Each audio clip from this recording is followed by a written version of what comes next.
This is Wynncraft.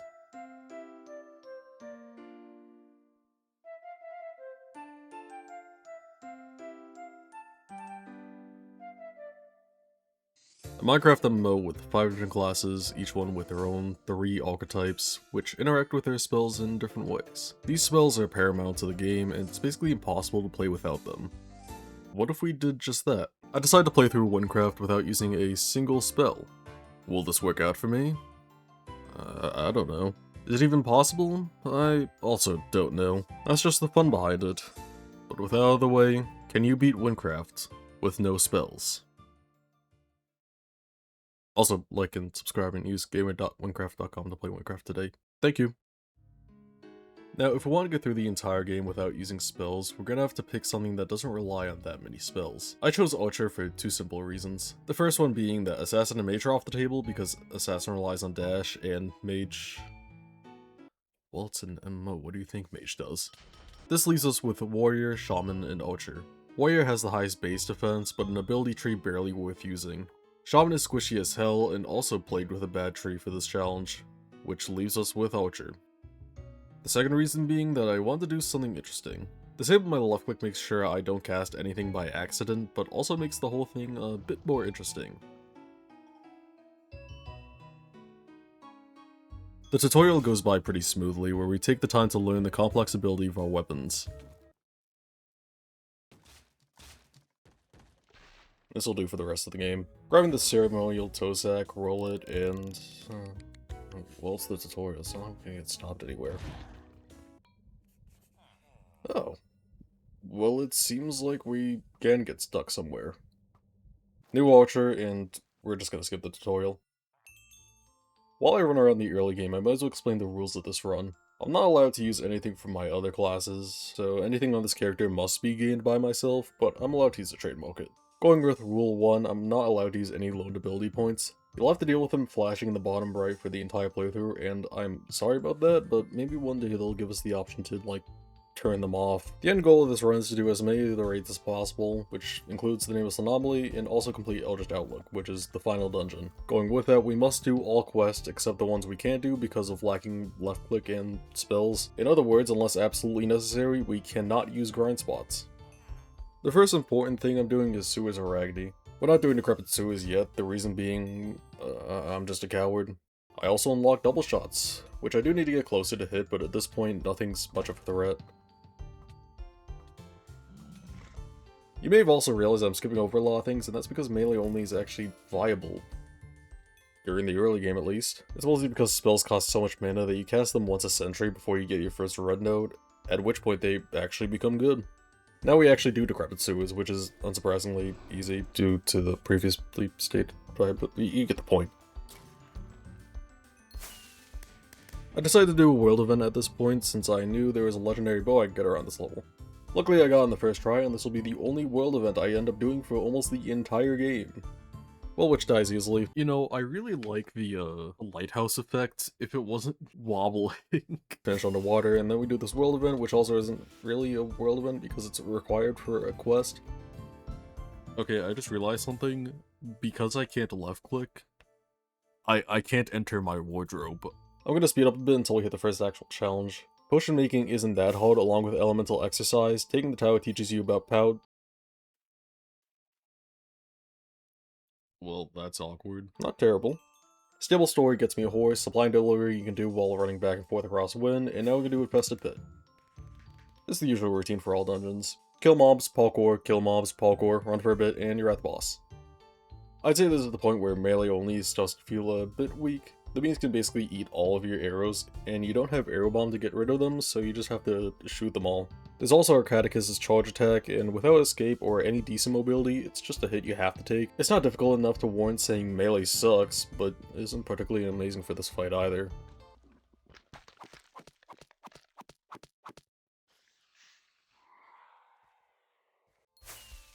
Anyways, there's some items I want from here, so I ran this dungeon about 6 times.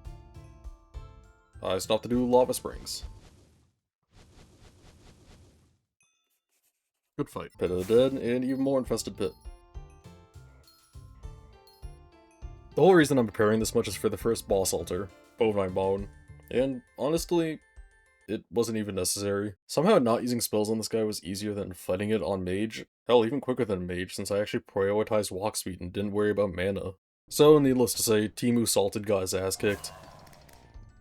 Now we do the Dog Descent and its connecting dungeon, Underworld Crypt. Both are mid as hell, so I might as well explain what happens if I cast a spell. There's a couple of objects in Wynncraft such as horses, no blocks in this case, buttons, which interacting with them while holding a weapon counts as a left click. It's stupid and annoying, so the only punishment for this will be disabling my experience when I'm doing a dungeon or a cave, and if it's in a boss altar, I just slash kill. If there's a way to completely turn off my spells, I would use it, but I'm not all in this 10, so I can't wish a custom item like that into existence. Anyways, welcome to one of the worst bosses in the game, Charon.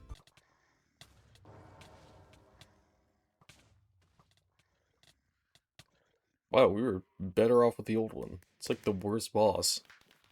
So far, at least. Now we finish off Gravedigger so we can access the next boss altar. But before I do that, I do Dwelling Walls, Lost Tower, Cluck Cluck, drop a like on this guy's shop, cave, and now we do Rotten Passage. I was actually nervous about this one since I already wasn't a fan of the mob swarms, and they buffed the boss himself to make him more difficult. The only thing I really noticed is that his fireballs are harder to avoid, but nothing too significant. This entire fight took about 6 minutes, due to the wall of enemies this guy spawns, and it's not gonna be the longest one. Tempo Town Trouble is the first interesting quest we come across. Why is it interesting, you may ask? Well, it's the first quest to get bricked by the lack of ability to use spells. In other words, we lose out on the experience this quest gives. Hopefully this won't become a problem later on. I decided to substitute the XP for one from a world event. This is also the point where Melee's only real caveat rears its head. We have just about 0 area clearing ability, which is pretty important for wanting to do world events. The solution? We just don't. So in place of both of those things, we're gonna do Time Lost Sanctum. I don't have much to say here, you can just have a montage of me clearing the place out and doing some other stuff.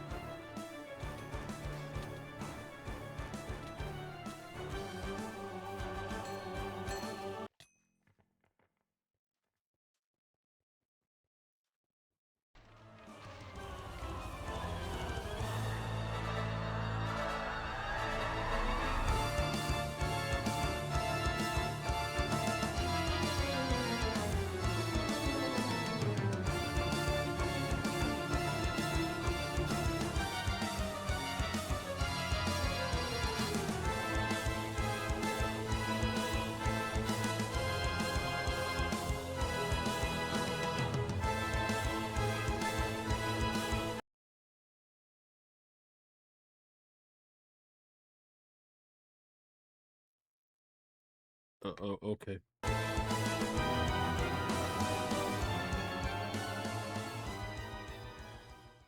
Well, we got quite a bit done back there. Also, here's what I mean when I say no blocks force you to left click. It sucks, but that's what I get for doing something like this.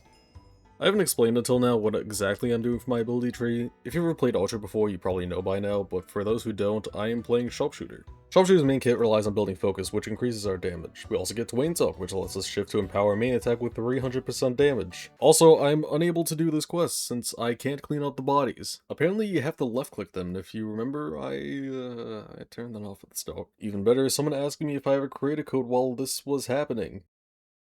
Yeah, I don't. So that's fun. I'm going off to do the Mercenary instead, which doesn't soft block me. Sandy Scandal, which had a 2-minute fight against the Bandit leader. And we finally get access to Twain's Oak. This will be our only attacking skill other than right-clicking, so better get used to it. And needless to say, I think I will. But out of all the things to die to at this point, a literal horde of slimes was not on that list.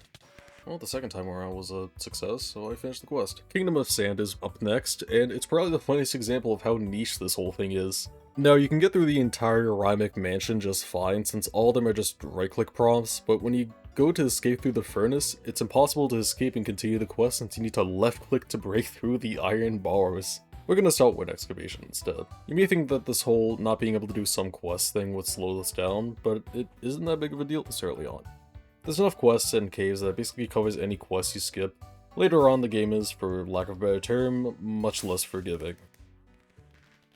I just feel like I should talk more in these things, I just have no idea what to ever talk about.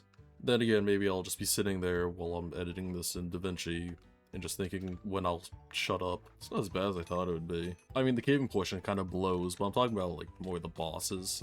Later on, melee's not going to be, like, that viable, so I know against, like, Reincarnation and Corruptor, it's just going to suck dick. Leaving that problem for future me, I take on the Cockatrice.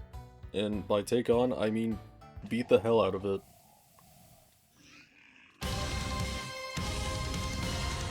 Anyways, it's time for a very long and tedious part of this run. Relic set grinding. If you're wondering what relic set is, it's more like a group of sets, one for each element, and one that's a rainbow set. There's 4 different relic guardians that drop separate armor pieces, in which one, the Savannah, has the helmet, Desert one has the boots, Rhymic has the chestplate, and Nessek has the leggings. In my case, I wanted either fire, air, or earth. Going for multiple is generally a better idea than hyper-focusing on the best, because A, they all have their own uses, and B, the last guy I knew who went for only one set died a little inside. It only took me an hour and a half for the Earth Relic set, which sounds like a bit, but it's not like I wasn't getting duplicates, and the mob is kinda rare. Now it's time for Sandswept Tomb. Standard dungeon procedure, kill mobs, run for a bit, kill mobs, parkour, wait around for an entire minute, run for a bit, and now we're in the boss arena. Kinda sad how this guy was the only early game dungeon boss that dodged a rework. Seriously, you spend the entire fight holding down backwards and running when he pulls you into multi-hit. Here's Meaningful Holiday, Wrath of the Mummy fight and quest, and me discovering that this minecart part is the intended way to get to Rhymic Luke.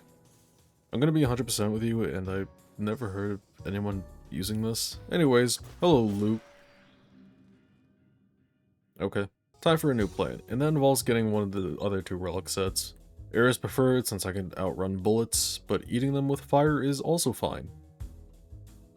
That's definitely a sentence. I don't really record when I'm grinding for the sets, mostly because all the footage from this array takes up the entirety of my NVMe, and I'd really not like to add more to that. This also has the side effect of me not unpausing my recording when I do find one, so I got from standing in Rhymic to the middle of Sandswept Tomb with a full air relic set. I completed it a few times so I was able to get Chaser. It's an air damage bow, and since air relic set buffs air damage directly, it'll massively boost the damage. Will this make the damage actually good? Fuck no. And there we have it.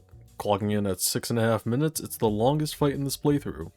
For now, at least. Anywho, it's time for Gavel sidetracking. I like doing this thing where I go to Gavel via vanilla Minecraft boat, do all the quests up to Blazing Retribution over there, and then head back to Wynn to deal with Nessek. And yes, I mean deal with, I'll explain more later. But now we're here. The quests here really aren't that difficult, like Pirate's Troupe, Heart of Levergar, Clearing the Camps, Star Thief, and Blazing Retribution, where the boss is air defense. Hooray. Now it's off the Nessek, and also me unironically using Deadeye for the base damage and not the major ID. I genuinely might be the first person to use it for that reason. Oh yeah, and Prison of Soul. Who cares?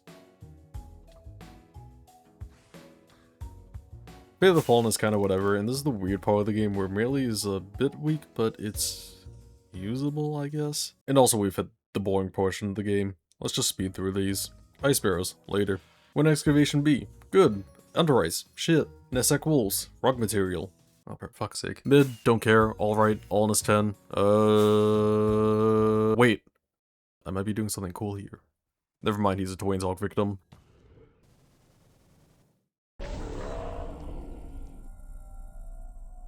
Well, time to open the way to the jungle. What? Not having access to the jungle is going to ruin us. We miss out on 2 boss altars, a dungeon, multiple quests, items, and a lot more. Fun fact about the store. You don't need to cast a spell. If you just run back towards Nessek, you'll unload the area, and since the spell door is only part of the boss fight's aftermath,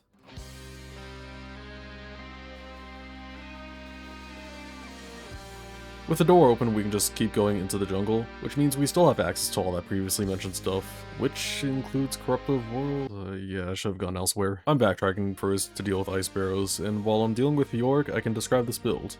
At the current point, it's Eruption Sharpshooter, where we have homing shots because they're insane, and also Initiator and Phasing Beam. Initiator gives us a 60% damage boost and +1 focus for our next shot if we don't attack for 4 seconds, which we occasionally activate. Phasing Beam gives Twainzock 25% faster charging and the ability to pierce, which helps to stomp out the AoE problem we've been having, and it's about to get even better. I skimmed out a lot of quests because if you want those, go watch Crash Live, but a lot of the combat just goes like this.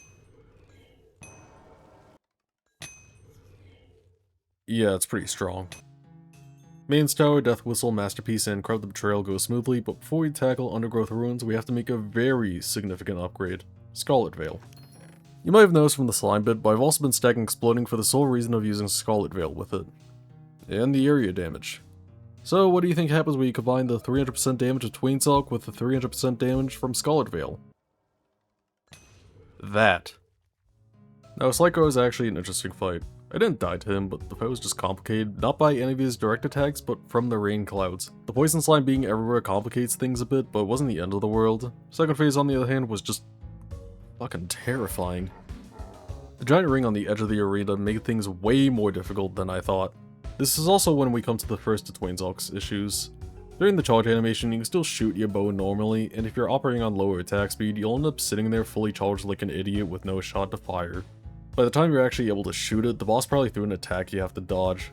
Not fun, but we can still work with normal main attacks for the most part. Phase 3 gives you the entire arena to move around, so it's easy enough from there.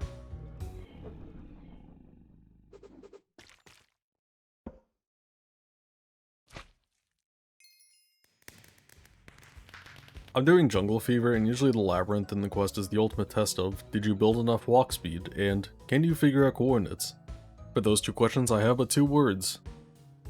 I can't count. When Excavation C is done, I do my usual loop to collect Amaro's Eye Jewel and Bab's Wool while doing Zide Island, and now it's time for Plague Laboratory. You may think the mortal bugs that surround the boss counter what I'm doing, but this guy moves around enough that he's open for a decent amount of time, and as long as you're running away from the boss, it's a free fight. Realm of Light, Travel Sanctuary so we can finish the passage, Ironheart Part 2, and now we do props so we can complete Shadow of the Beast. We need wood to fix this guy's fence, which is something we can't do, since we need to left click for planks. And I turn that off. This is also the point where you're short on XP in the game to begin with, much less when not being able to do quests, which leads us to doing a couple caves for experience. I also try some secret discover. Okay. Well, we have the level to do a few more quests. I'm getting tired of listing them out, so just read the chat down here.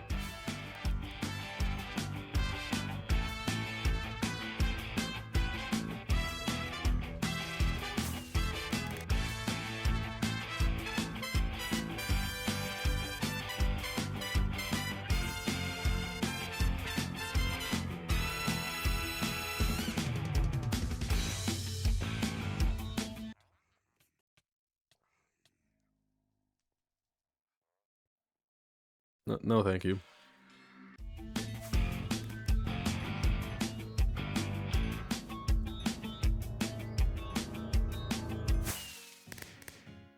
And a new bow. Volcore address. Yeah, eat my ass. We're at the point where our build is actually pretty strong. I'm getting carried by power specials, which aren't spells, so I'm allowing it. The majority of this challenge isn't even damage for now, it's just a lack of mobility you get from things like escape, which is a problem that will be relevant very soon. Before that, did you know I can't do Lazarus Pit? I actually like this quest too. Anyhow, time for Temple of the Legends. Collect item, talk to Bitch Boy, Jeepers Creepers, back to Bitch Boy, and now we have Crypto of Worlds.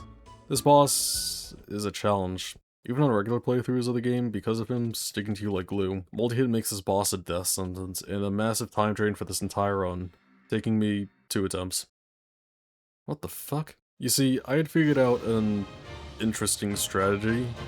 Introducing to you, Forcher.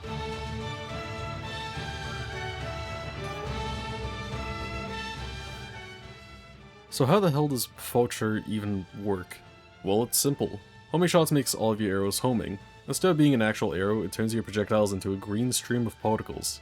This just so happens to have the homing capability that, while facing down, the arrow travels through your body, out of your ass, and into the boss's face.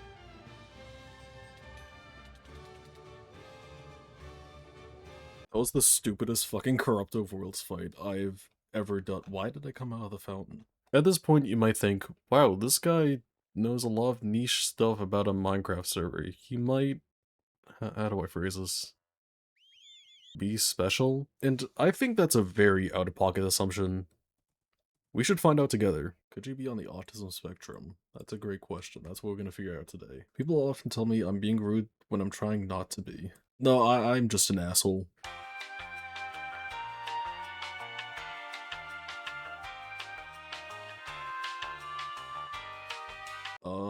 60 out of 100, some signs of autism. I think that means I barely passed the test. That aside, being done with Temple of Legends means we get access to Arena of the Legends. Yeah, he isn't anything special. Well, time to fight Amadel. The first phase he just kinda sits around, so he's free. Second phase I didn't realize he teleported behind me for like 2 Twainzogs, so that was short-lived. Third phase was just whooping my ass. Seriously, an enemy teleporting to you is a horrifying experience since you can't, you know, get away. Luckily my drinking problem saves me once again, and he dies. All things considered, minimal struggle. I stop by Skeen's Island to grab Skeen's badge and Moonington's skin, and then head over to Dead Island to do the mini-quest and Haven Antiquity. Level 70 unlocks 2 boss altars, those being Altar of Sanctification and Challenge of the Blades. And let's just say, we don't get along very well. Alright, round 2. Okay, so for the third attempt, what if I just got good at the game? Well, that was the worst boss so far.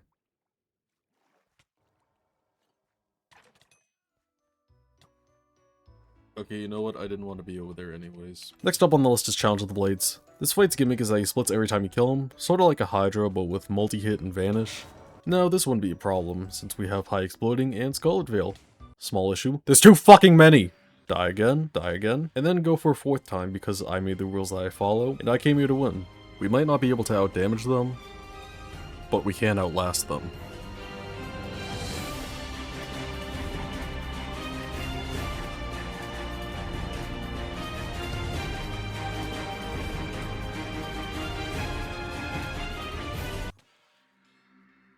Fuck.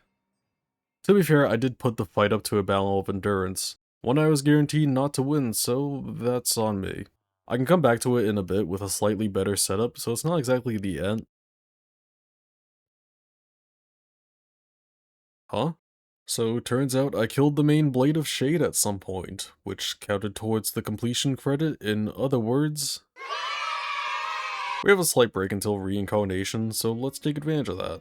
I decided while doing Shattered Minds to turn on shaders, and everything just looked insane, so I want to keep it in.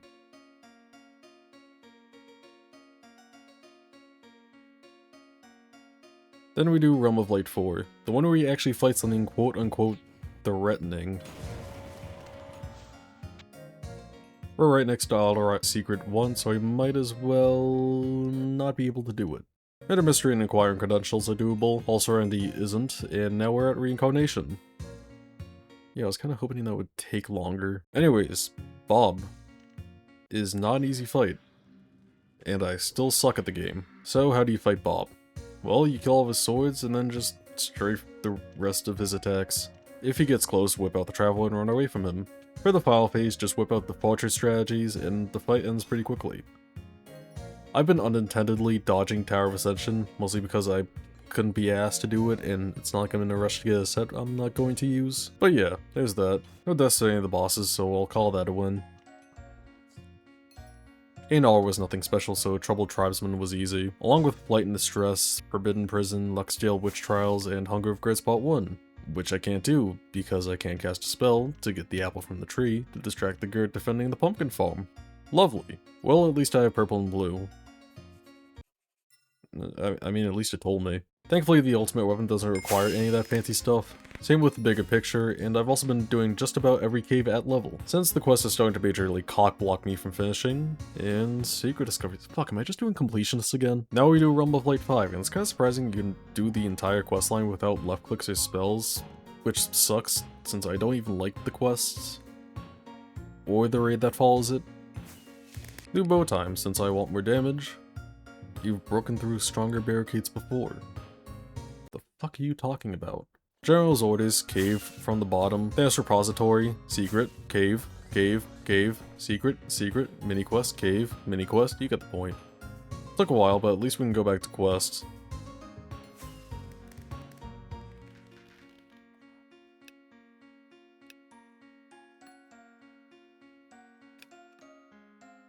We can't left click. But at least we can do the Lost. Never mind. This is why caves are important. Confusion is a weird one. Technically, it wouldn't be possible because of the fans, which you need to use the control panels to turn off, and the control panels are behind walls that you need to left-click to open, except you don't have to. Thank you, Wynncraft.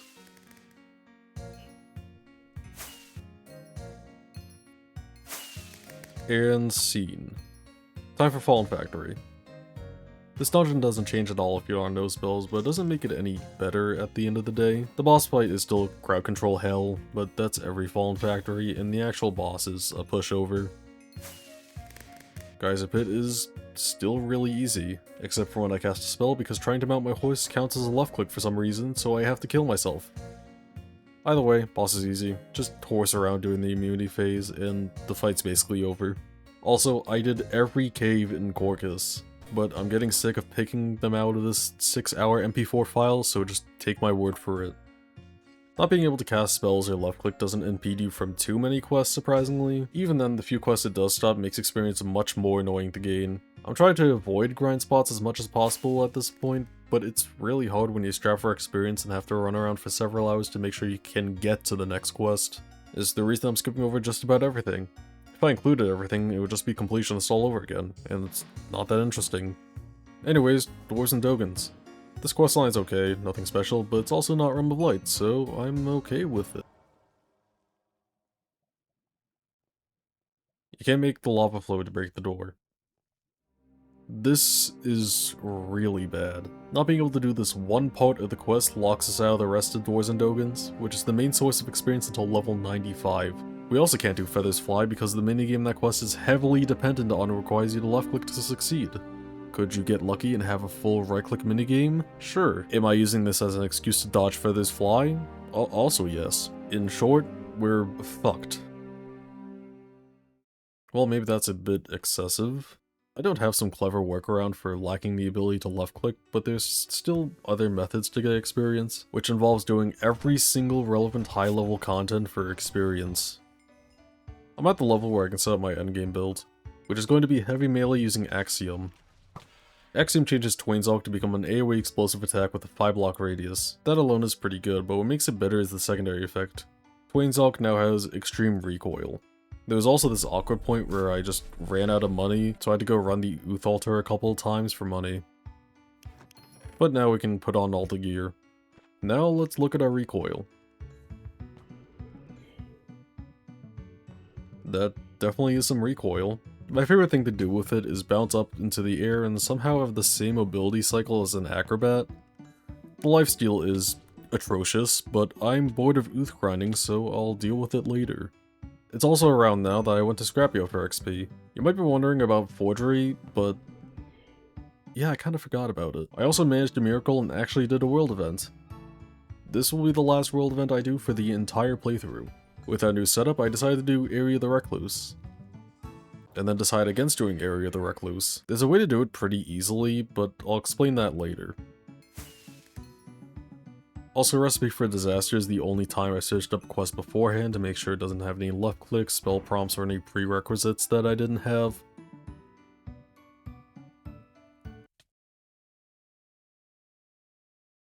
Thank you, Wynncraft. Also, I forgot to mention this earlier, but we straight up just can't do one of the raids. The breaking point is required to unlock the Canyon Colossus, which requires Dwarves and Dogons Part 4 to be done, which requires Dwarves and Dogons Part 2 to be done, and I think you see the problem. This isn't the first instance of one quest locking out the other, but it's the only one that's incredibly relevant to the situation. Royal Trials doesn't require anything special, and Hero Gavel is also pretty normal. Or not. I bought New Delirium and Niche Themarin to manage my lifesteal better, which means Chain Lightning no longer makes me lose 2000 health each time. And then it's off to the Forgery.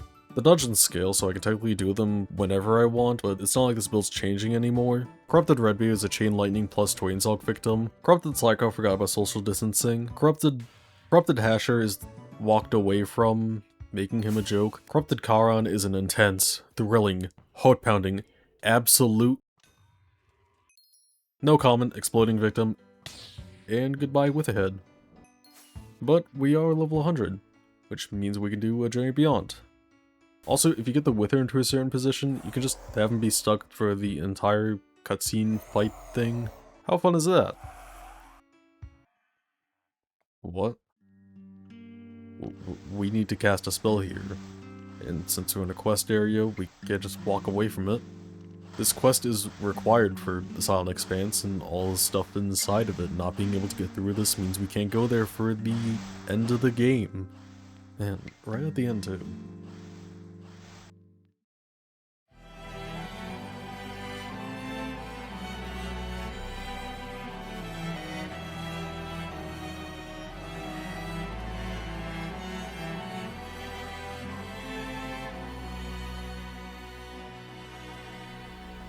Superconductor. Or can we? Turns out, Wynncraft considers power specials a spell for some odd reason.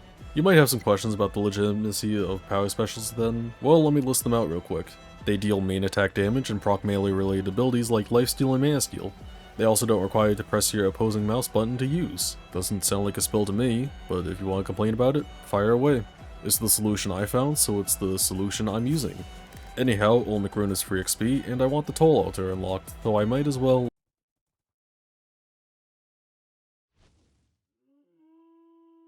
That's... Yeah, that's mildly terrifying.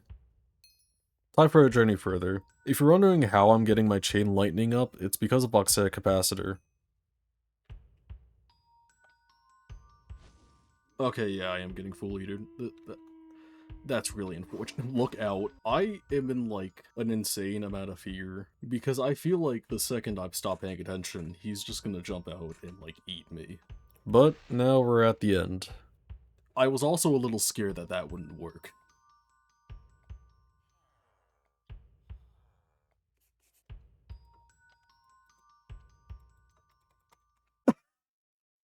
Are you fucking kidding me? Strike me down, my soul will unlock the gate. How? I just can't, I can't kill him. Seriously? It's the fucking blade that stops me? Look, okay, I promised no spells. And look, I did not cast a spell the entire time. I have not left clicked the entire time unless it was on like a note block. So you know what? It said no spells in the title. You're getting no spells. I'm turning my left click back on for this. Alright.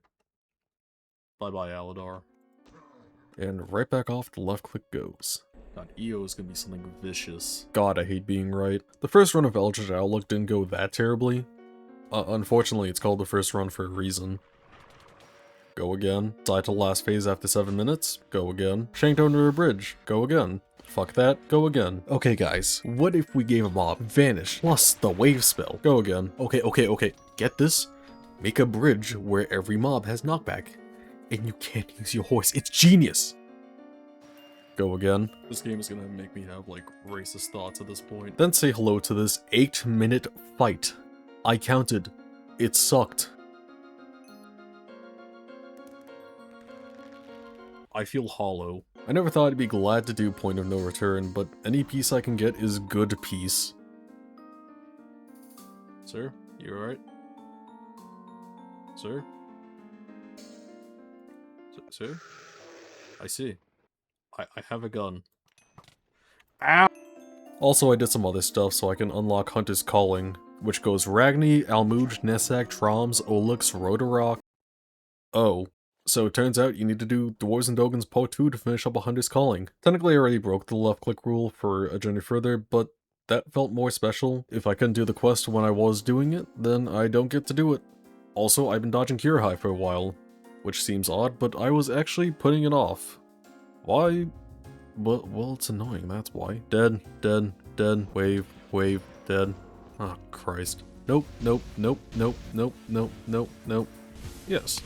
Still not the worst, mind you. Teleport into multi-hit, charge into explode, teleport into charging Hydro, teleport into something, teleport into Hive Drone Flamethrower and the Oceanic Judge attack, teleport into something again, charge into explode ×2, teleport into heavy charge. Ladies and gentlemen, the worst boss in the entire game. Period. By the way. So, how exactly do you kill a boss like this? You build something so stupidly defensive, it will eventually kill the boss. And this is Tearstack Anthracite Ballista. A build I've put together for the sole purpose of killing Kira and moving on with my life. I could use this to deal with the last 3 boss altars, but considering Kira alone took 9 minutes to kill, I think I'd rather not. Believe it or not, I play this game for fun and not to torture myself. And with that quest out of the way, it's time for the end. We have 3 raids that we need to do. That's the Groot Slangs, Nexus of Light, and the Nameless Anomaly. I skipped these at level since I'd rather have a quote-unquote logical build than whatever I had going on at level 60, but here's a quick montage to send off this ridiculous run.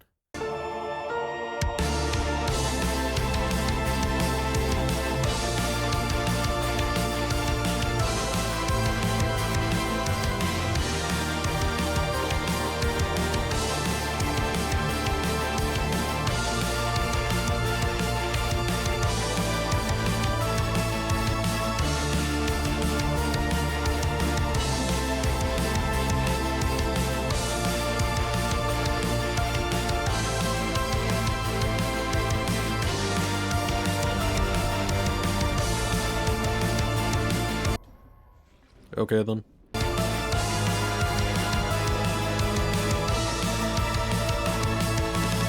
Oh my god. There's a terrorist in my party.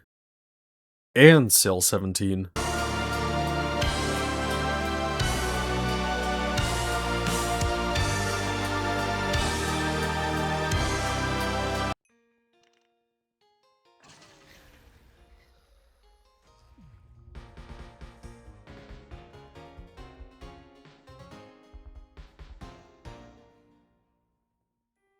And we've done it.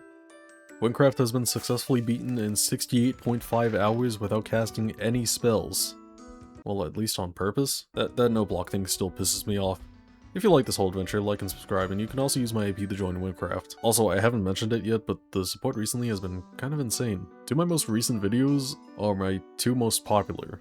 Anyways, this is Gamer, and the fact that Crasher might not finish Completionist before Fruma comes out is really funny to me. Later.